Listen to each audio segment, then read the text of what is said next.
Hi guys, welcome back to my channel. So yeah, if you love me, put me channel. This is the channel that Tyler was talking about, so make sure you subscribe. I thought I was just going for a drink with a friend, but 5 minutes later I'm staring at trees in the middle of the night, and that moment we realized that the driver wasn't taking us where we thought we wanted to go. And we were both drunk, but we made choices that probably saved our lives. So if you normally use ride-sharing apps like InDrive, you should watch this video. So it was one of those Friday nights where you don't have plans. It's just like any other day of the week, and after work you go home. So I was preparing to knock off and like continue with my routine. So then I get a text from a friend, says, do you want to go out for a drink? I was like, yeah, sure, why not? I mean, I thought he wouldn't ask. And then, but I had a problem. My phone was at 1% battery. So I rushed home around 5 and we're supposed to meet at 7. So I rushed home around 5 and then put my phone on charger. I did my Korean lessons. So I do Korean lessons every day. Like I haven't skipped a day since November. So yeah, I've been doing Korean lessons, but I don't know why. For some reason I'm obsessed with the language. I don't know why. Started as a joke, and then it was like a bad habit, which is a good bad habit. I don't know, because like every day I make sure I don't skip a lesson. So like I've been doing it for about 130 days now. So I do my Korean lesson, feed my dogs, and then so my friend texts me, tells me that he's in town already, and I'm like, shit, you're already in town. Mind you, I stay in Hillside, so I was gonna like take about 15 minutes to get town because like it's near.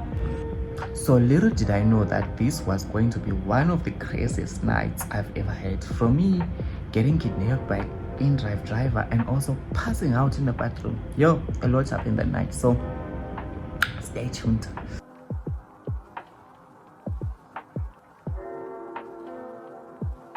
As I was filming this video, somebody just opened my office as if they're entering their grandma's toilet. Like, excuse me, what happened to knocking? Anyways, back to the video.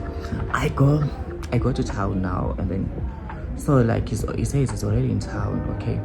And I'm like in Hillside, which is like 15 minutes away. I'm not really late as such, yeah, but I was late. And then one thing about me and timekeeping, yo, I'm always running late. Even when I'm going to work, like I'm always running late. I don't know why. I think I need to improve on that one. So I go to town, you know, I meet up with my friend. We go to Ferry Cafe. Yeah, it was Ferry Cafe before it burned down. It was just the last Saturday before it burned down, because next Monday we wake up to the news that Ferry Cafe is in flames, like at 5 a.m. You know, the whole drama, things happening in Bulawayo. So we're there, the shots are flowing, the vibes are high, we're having a good time until the vibes are not high like anymore. So it's just, we decided, okay, let's go to Cotton. Okay, it's this Cotton Crow, which is like just a kilometer, if not 2 kilometers away, and the ride was like $2. So my friend gets his InDrive app, requests a ride, and then for some reason the driver arrives earlier than what the app was saying. So okay, we didn't find that odd.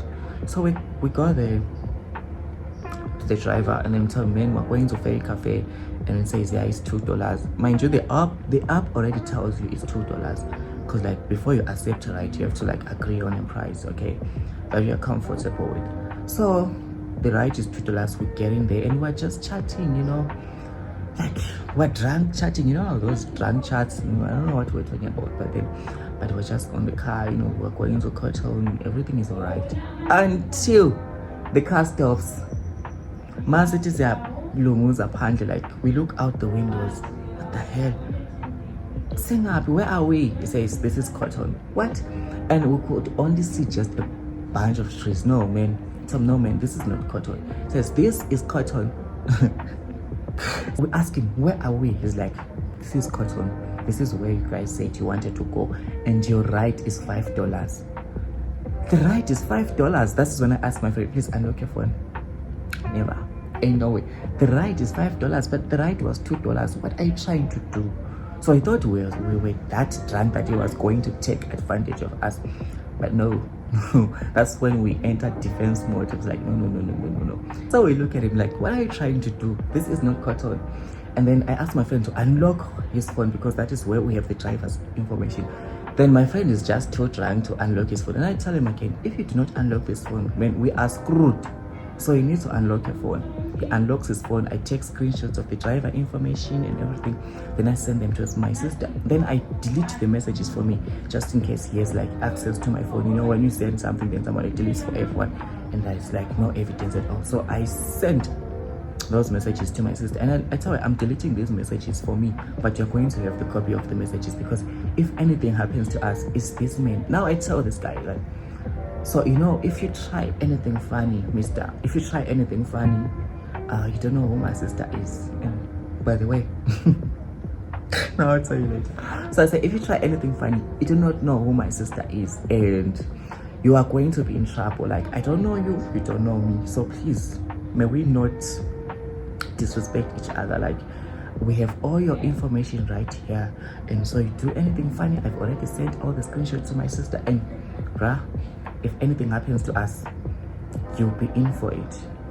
And the driver now, he doubles down. He's like, oh, I don't know where Cotton is, I'm new in Bulawayo. What? But you have your InDrive app. Like, this thing has like location and everything and the Google Maps. So what do you mean you don't know where Cotton is? So now we tell him, okay, we are going to direct you to Cotton. Just go to Zonke more, then you find Cotton. And without much drama and everything, after we threatened him, he drove us to Cotton, and we're at Cotton. We gave him a $5 note, and he did give us our change back, $3. Oh wait, I forgot. So then we're at Cotton, he gives us our change, and we leave. That is when we bought. Yo, that was a hell of a night, from food poisoning to being kidnapped. So at Cotton, I don't know what was wrong with that wine that we bought. So before, yeah, as we were waiting for our wine, we saw this girl that was sitting alone. My friend approaches her. He's like, why are you sitting alone? Are you okay? Is everything all right? Like, and then she says, no, she's fine. She just wanted to be alone. Actually, it was her birthday, and her boyfriend was in smokehouse. That was the story I remember. I think, what, and then she comes, joins our table, and she brings her champagne. So I'm not sure what really made me sick. It's either it was the wine or those brain damage shots that I was taking. My friends pull up, that way taking my friend pull ups, and then we just have a good time, you know, start taking videos and everything. You know how drunk youth behave. Yeah, but well, with a little bit of like respect, because I'm not going to compare myself to the other drunk youth that I see online, I see out in the streets. No, not like that. Yeah, but with some, just a little bit of dignity. So yeah, that is what happened. And then we get another Uber, we go home.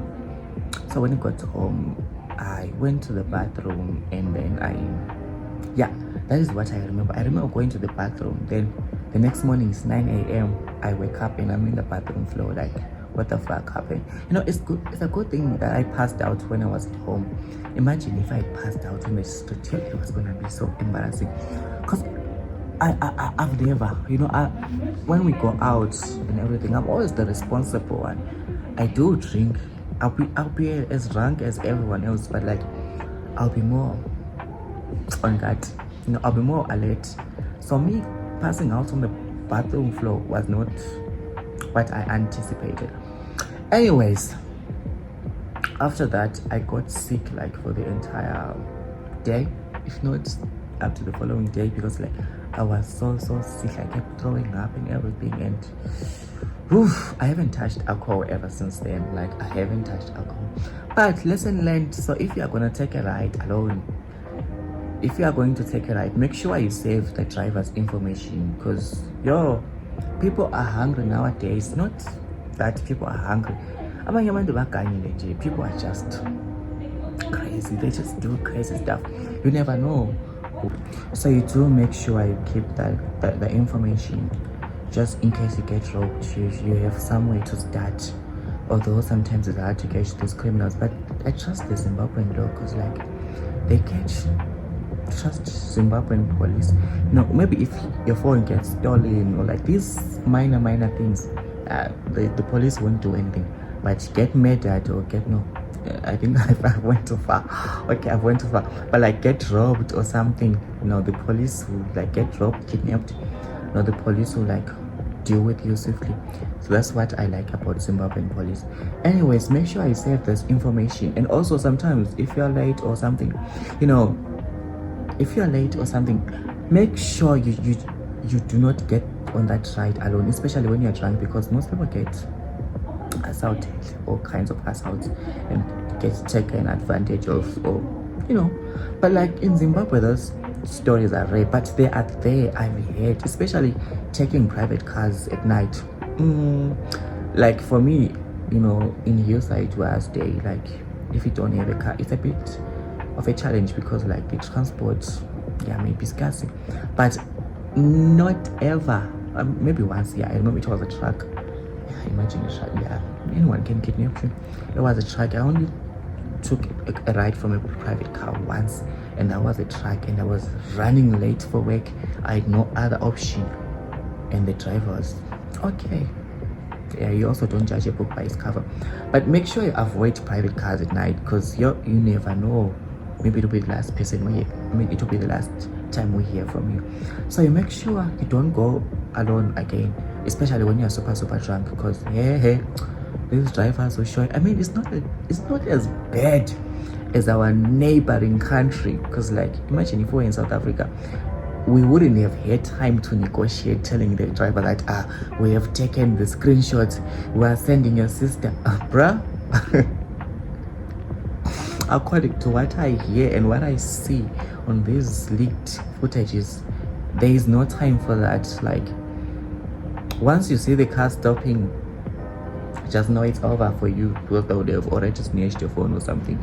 So just make sure you are safe, guys. Be safe. This nightlife is kind of fun, but needs one to be responsible, okay? And also alcohol can be addictive too, so you have to be like me, be responsible.